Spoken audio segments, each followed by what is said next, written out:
ஆயிரம் வந்தும் என்ன வேறென நீ இருந்தாய் அதில் நான் வீழ்ந்து விடாதிருந்தேன்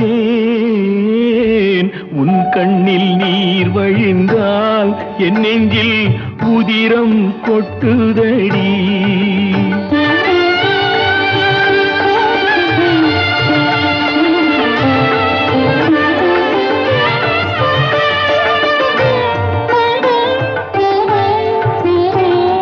முள்ளில் படுக்கையிட்டு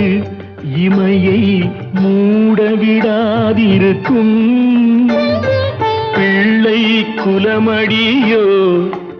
என்னை பேதமை செய்ததடி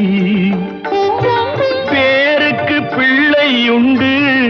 பேசும் பேச்சுக்கு சொந்த